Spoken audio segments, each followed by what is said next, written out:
বিষয়ে স্মরণ সভা। শ্রীমদ ভাগবত গুরুতত্ত্ব সম্পর্কে বলছেন, আচার্য মান বিজানিয়াত না উন্নতি করে নিচে না অর্থ বুদ্ধ শ্বেত সর্বনির্ময়। আমি আচার্য, আমাকেই আচার্য বলে জানবে, কখনো অবমাননা করবে না, মর্ত বুদ্ধি করবে না। অবমাননা কি না হচ্ছে বিষ্ণু শিলাদি গুরু সুনমতি সারাগ্রাম শিলায় বিষ্ণু সেবা করছেন, নারায়ণ সেবা করছেন, অথচ মনে হচ্ছে এটা তো একটা পাথরের শিলা। বা গুরুকে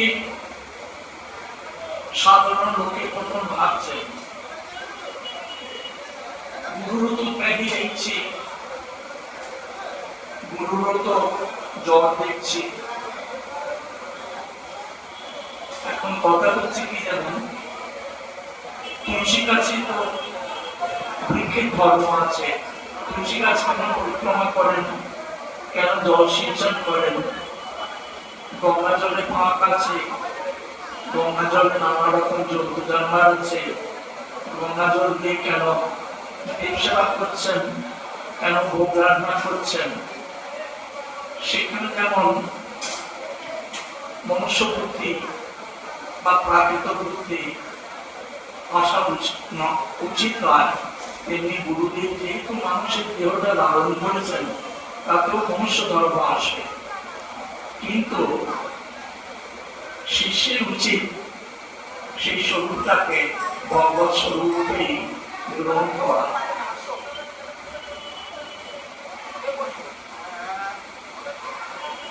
শ্রীপাদ মহারাজের চরণাশ্রিত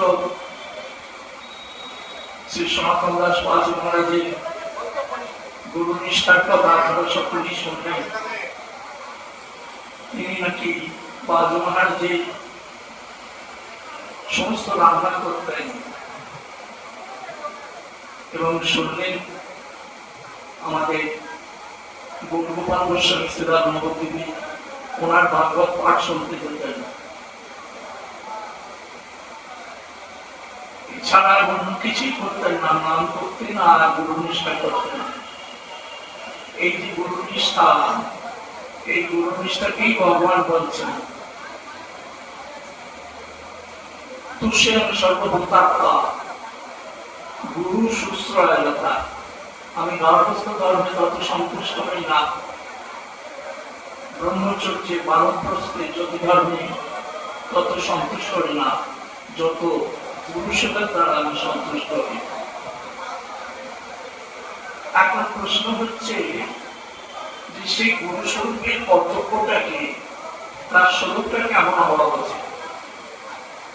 ভাগবতের পঞ্চম স্কন্ধের হিসাবে বলছেন, গুরু নশ্বর সার, স্বজন নশ্বর সার,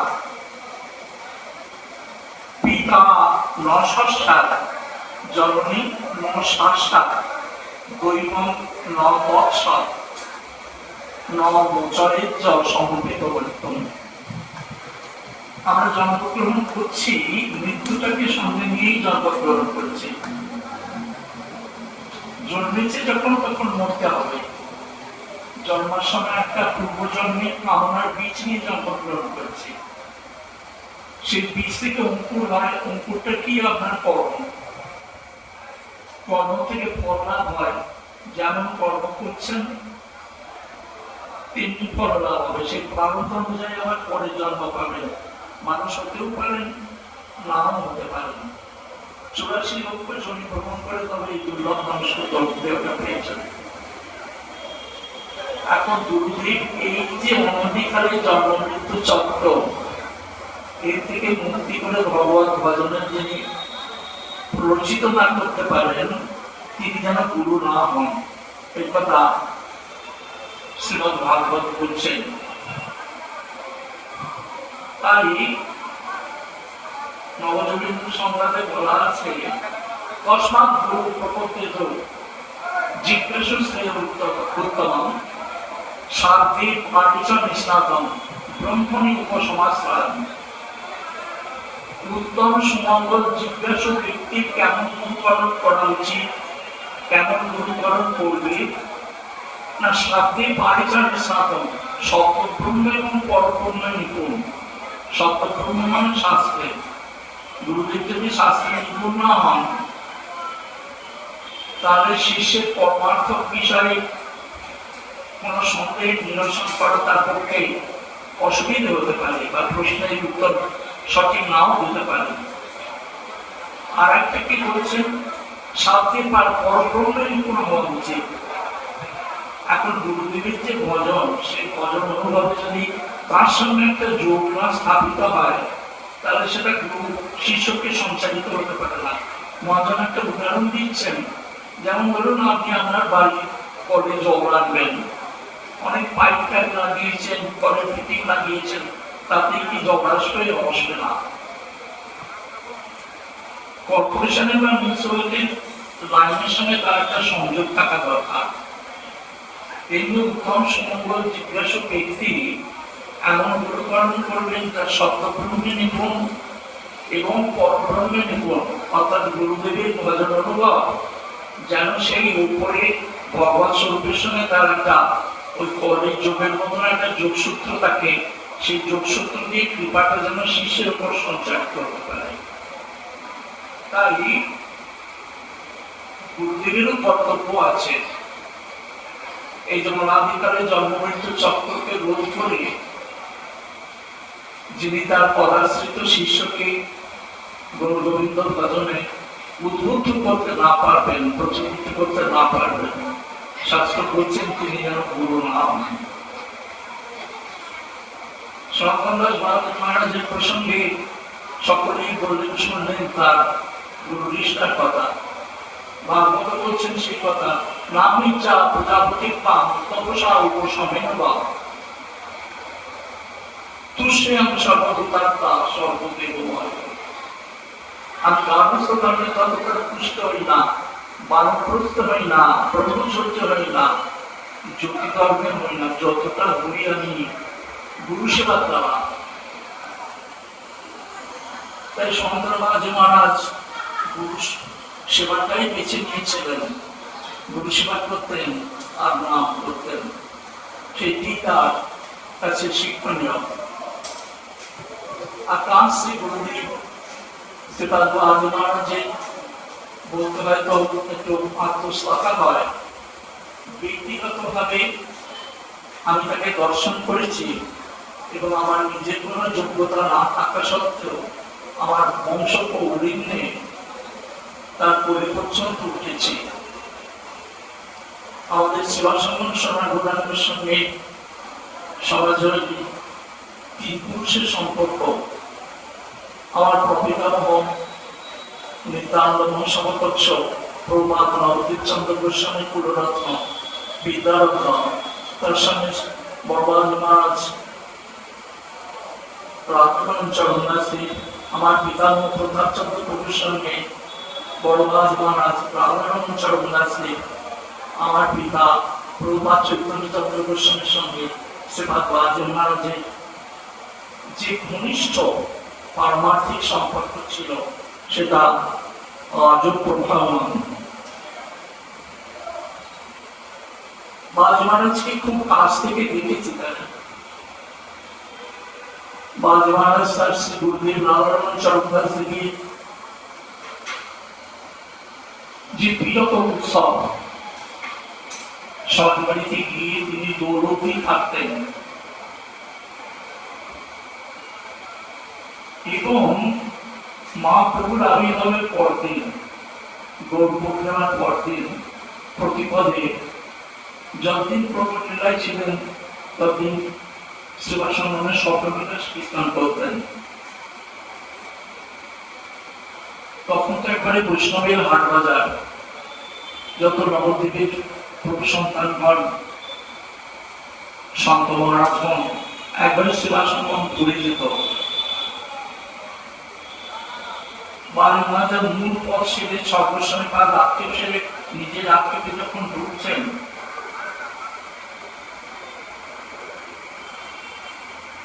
বড় বড় মানে গৌর বড়, আমার গৌর বলা হলো না। দিনে দিনে দিন ফুরালো, আমার গৌর বলা হলো না।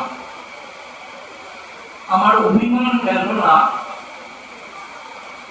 আমার গৌর বলা হলো না।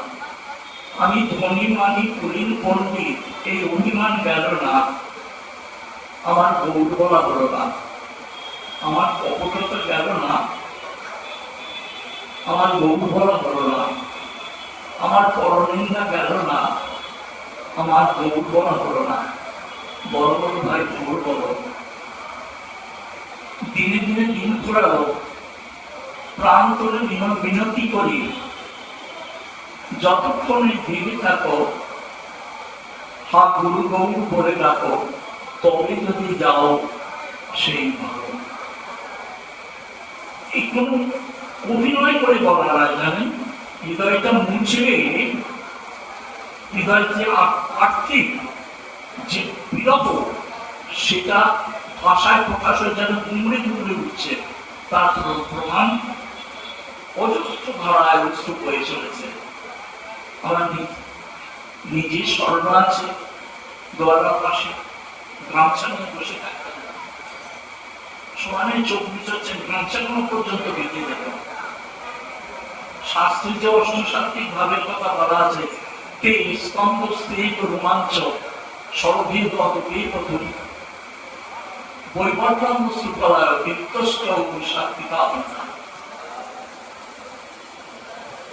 মহাজনের মুখে শুনেছি অষ্টসাত্ত্বিক ভাব একসঙ্গে একমাত্র শ্রী রাধারণের শ্রীমান মহাপ্রভু স্বরূপে প্রকাশিত।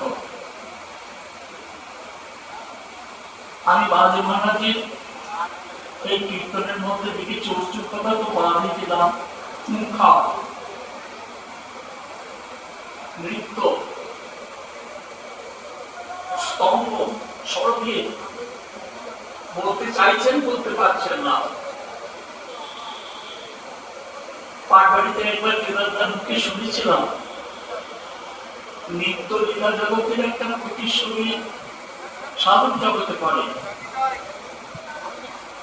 শ্রীমান মহাপ্রভু জগন্নাথের শ্রীমন্দিরে গরু স্তম্ভের পাশাপাশি জগন্নাথ দর্শন করছেন।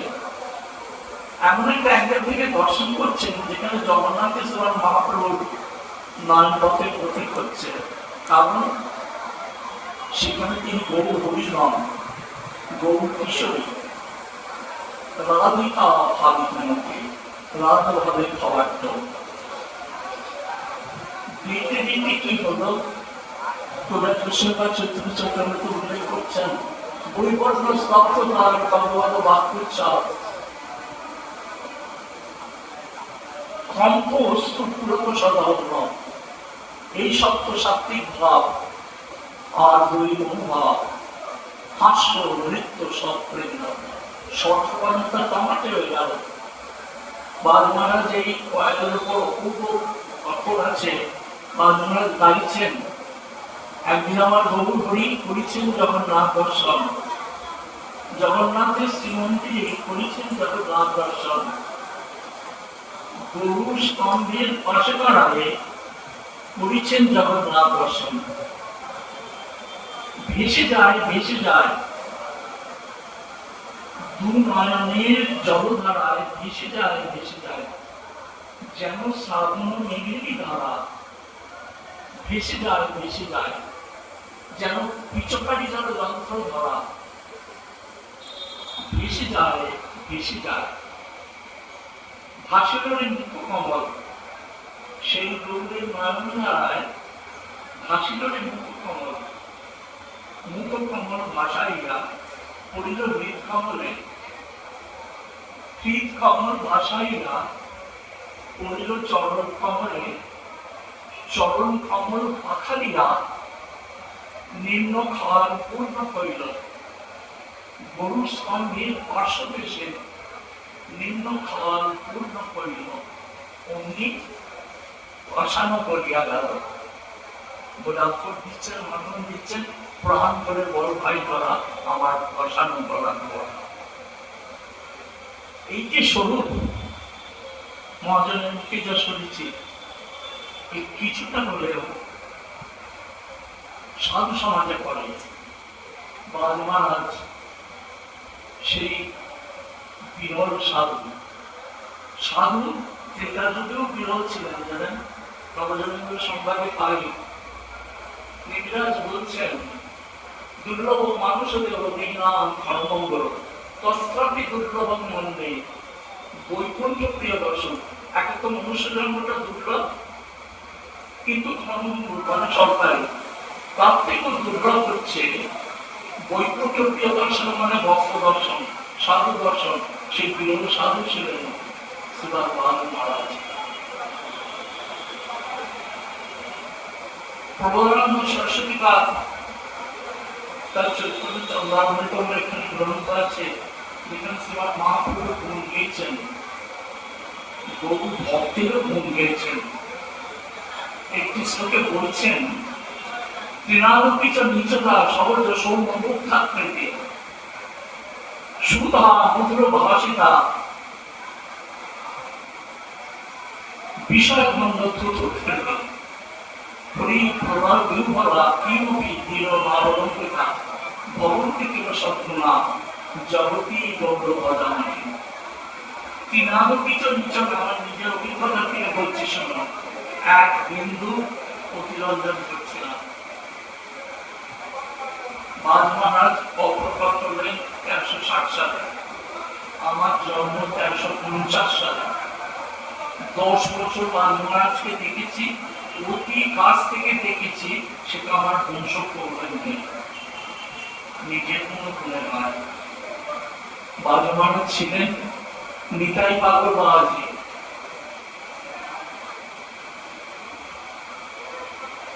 বাদ মহারাজের প্রত্যেক দিন তার প্রাত্যহিক যে ভজন স্মরণ অনুষ্ঠান, তার মধ্যে একটি মন্দ ছিল তার নিজের ভজন সমাপ্ত করে সেবাসংগঠনে এসে গৌর কৃষ্ণপ্রিয়াকে দর্শন করা।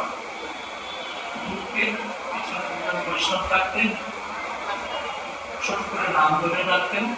বাদ মহারাজ এসে কৈলাসে পরিক্রমা করতেন, এসে মহাপ্রভু দর্শন করতে যেতেন। ঠিক সেই সময় নাট মন্দিরের পাশে যে ছোট মাঠটা, আমি এবং আমার ভাইপো শ্রীজি ডাকলাম বলবো, ছোট রবারের বল দেখতেন। 7-8 বছর 9 বছর বয়স। মহাপ্রভু দর্শন করতে যাওয়ার আগে বাদ মহারাজ আমাকে দণ্ডবোধ করতেন, বড় হয়ে দণ্ডবোধ করতেন। দণ্ডবোধ করে উঠে মহাপ্রভু দর্শন করতে যেতেন। তখন বুঝিনি, এখন পিছনে ফিরে চাইতে বুঝি কি স্বরূপ, তৃণালোকিত নিচতা।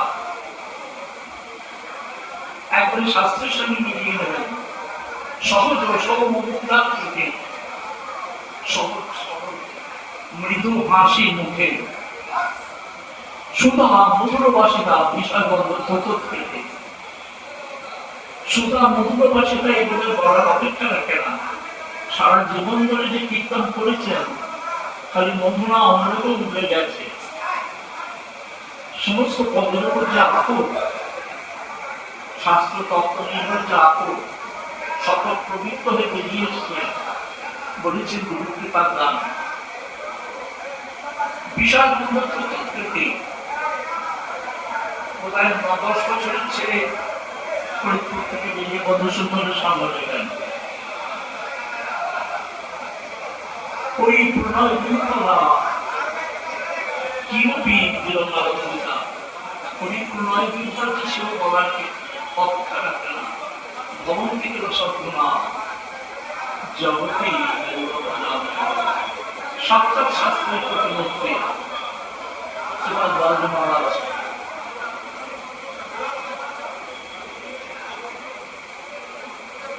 সাধুর অনেক লক্ষণ দিয়েছেন শাস্ত্রী জানেন। যেমন এক জায়গায় ভগবান কবির মা দেবগুলিকে বলছেন, সাধু কেমন হবে যেন মা, তিতিক্ষাব কারণিকা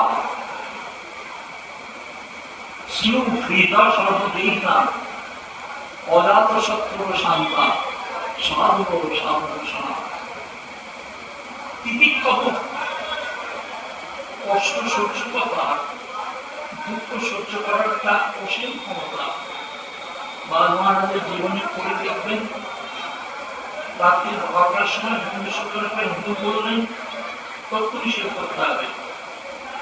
বৃন্দাবনের ওই ঠান্ডায় যারা গেছেন তারা জানেন শীতকালে 4টির সময় একটা হুদুতে সেই সময়টা করতে হবে।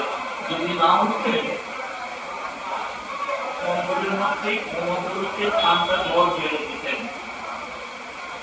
সেইভাবে তৈরি হয়েছে। দেখি খবর কারণই কাজ